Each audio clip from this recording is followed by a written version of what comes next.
if things aren't still heating up, I don't know what to say about these headlines, but here we go. South Korea's foreign minister to meet with U.S. and Japan ambassadors May 2nd. Seoul, Korea's top diplomat is set to hold a meeting with U.S. and Japanese ambassadors stationed in Seoul on Tuesday afternoon to discuss cooperation in dealing with North Korea and its growing nuclear and missile threats. We got some news out of the UPI. This is the UPI. North Korea charges U.S. with secretly deploying supersonic bomber. And here you see the supersonic bomber here being escorted by a couple of other attack aircraft. It says North Korea accused the United States of carrying out nuclear bombing drills after deploying a supersonic bomber from Guam. It goes on to say that North Korea claimed the United States deployed a supersonic bomber to the peninsula and conducted a nuclear bombing drill. Pyongyang's news agency denounced the United States Tuesday local time and said that the B-1 bomber coordinated with nuclear-powered submarine and aircraft carrier in the East Sea, also known as Sea of Japan. The article accused the U.S. imperialists of military provocation that further increase the risk of nuclear war while condemning joint U.S.-South Korea military exercises. Less than a day after the U.S. imperialists concluded the warmongering Key Resolve and Full Eagle exercises, the infamous nuclear B-1 bomber was deployed to South Korean territory to carry out nuclear bombing drills, the statement from KCNA read.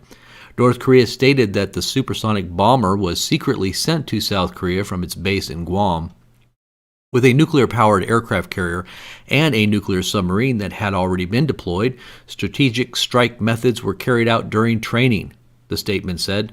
Pyongyang was most likely referring to the USS Carl Vinson, which was deployed April 29th, and the USS Michigan, a nuclear-powered guided missile submarine that carries 150 Tomahawk cruise missiles. The B-1 squadron then trained in the dropping of nuclear bombs on North Korea's most important facilities, KCNA stated. Sounds like they're a little bit afraid that we're going to do something here. And who knows, maybe we are. Who knows? Maybe we're getting ready to do something. It says here, if it would be appropriate for me to meet with him, I would be honored to do that, Trump said. So Trump is playing the good cop here after we've showed and exerted a bunch of force just now. Let's go ahead and listen to this news clip here real quick, see what it has to say. Seoul and Washington complete their full Eagle exercise on Sunday. The 2-month-long annual joint military drill involves some 300,000 South Korean soldiers and 10,000 U.S. troops. Though it is purely defensive in nature, tension mounts during the combined training as Pyongyang perceives it as a preparation for an invasion. The U.S. aircraft carrier Carl Vinson, meanwhile, is still taking part in a different joint exercise with the Korean Navy that began on Saturday, expected to end sometime this week. The Nimitz-class supercarrier that took part in drills last month and had left the area, but was called back seemingly in response to North Korean provocations. All right, so then we got this up here that I thought was interesting. Perfect timing with everything else that's happening.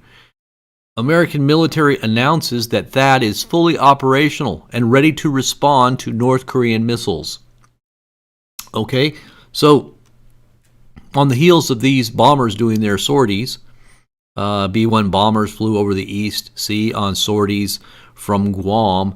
This is an ominous development, at least for North Korea, and I think that's why they're starting to squirm. They're starting to become uncomfortable. They're starting to feel like they possibly may, in fact, be bombed by some nukes, because that's what we're doing. We're training for that, and we've got the THAAD system up, so it looks like we're getting ready for conflict. And I don't think that they really want that. I like the way President Trump says that he would be honored to meet with the North Korean dictator on the heels of these developments, don't you? That's the best way to negotiate, with strength, and yet, with some respect as well for him to possibly save some face. That's really what the Asian culture needs, is to save face, and that's what President Donald Trump would be willing to do. So if we could avert this and stop this whole escalation, I'm sure that President Trump would be willing to meet with North Korean leader dictator Kim Jong-un. All right, guys, God bless, and we'll talk to you guys soon.